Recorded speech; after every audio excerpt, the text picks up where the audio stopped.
বড় আলেম, বর্ণনা দিয়ে শেষ করতে পারবো না। একবার এমপিও ছিলেন তিনি, জাতীয় সংসদ সদস্যও ছিলেন। তো তিনি বলছেন যে, বলতেছিলেন এক বয়ানে, আমার ছাত্র জমানায় শুনছিলাম, তিনি বলেন যে আমি একবার হজ করতে গেলাম, দেখলাম যে একজন মানুষ মুখে দাড়ি নাই। এই মানুষটা খানায় কাবার বিলাপটা ধরে বলতেছে, ইয়া রব मुझे एक बार ही ले आकर महरूम न कर देना, मुझे बार बार ले आना। ও মালিক, তুমি আমাকে একবার আইলে আমাকে বঞ্চিত করে দিও না, আমাকে বারবার আসার সুযোগ দিয়ে দিও। মুফতি আমিনী রহমতুল্লাহ বলেন যে আমি আমার সব দোয়া আমল সব বাদ দিয়া ওই লোকটার সাথে আমিন আমিন বলতে লাগলাম। আসলে এটা এমন এক জায়গা, এমন এক ঘর, এ সমঝনে কি বাত হয়, সমঝানে কি বাত নেই। এটা বুঝবার বিষয়।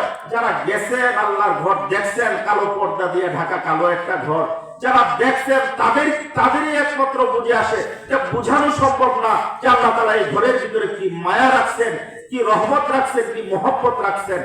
দেখলেই মায়া লাগে, অঝর ধারায় কাঁপতে থাকে। মনে হয় যেন সন্তান হারাইলো, না মা মরলো, না বাবা মারা গেল।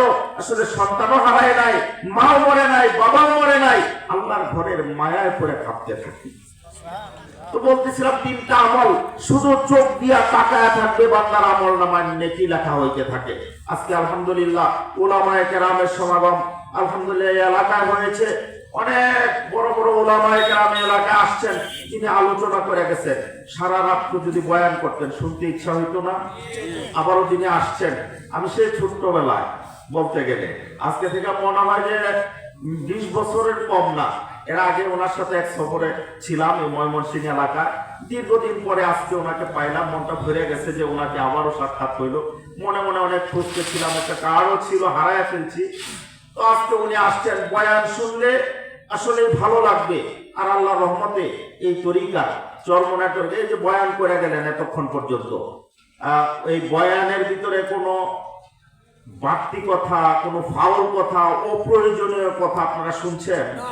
আল্লাহ রহমতে চরমনায় তরিকার বক্তারা সারা রাত্র বয়ান করবে, 2 দিন বয়ান করবে, 3 দিন বয়ান করবে, একাধারে শুনতে থাকবেন। ওই যে এখানে কোনো অপ্রয়োজনীয় কথা আসবে না, ইনশাআল্লাহ আসবে না। আর আল্লাহ রহমতে কথাগুলোর ভিতরে নূর আছে। আমি তো শুধু তাকায় দেখতেছিলাম, আল্লাহর বান্দা এত বয়সে কি সুন্দর ভাবে আলোচনা করতেছিলেন। ওই যে এইরকমই পাবেন এই তরিকার উলামায়ে কেরাম বক্তাদেরকে, এমনই পাবেন। উনি আল্লাহর রহমতে আলোচনা করবেন, আমরা মন ভরে আলোচনা শুনবো। আমি একটা আয়াতে কারিমা তিলাওয়াত করেছিলাম, আসলে ওইদিকে যাওয়াই সম্ভব না, গেলেই লম্বা হয়ে যাবে।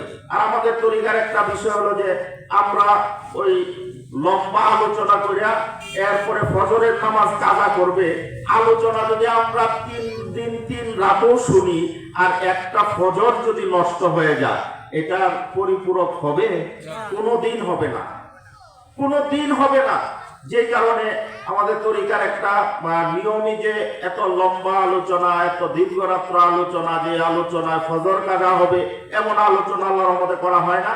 আমরা ইনশাআল্লাহ বক্তার জবান থেকে, ওনার জবান থেকে আমরা আলোচনা শুনবো। এগুলো হলো ইখলাসের আলোচনা, দিল খোলা আলোচনা।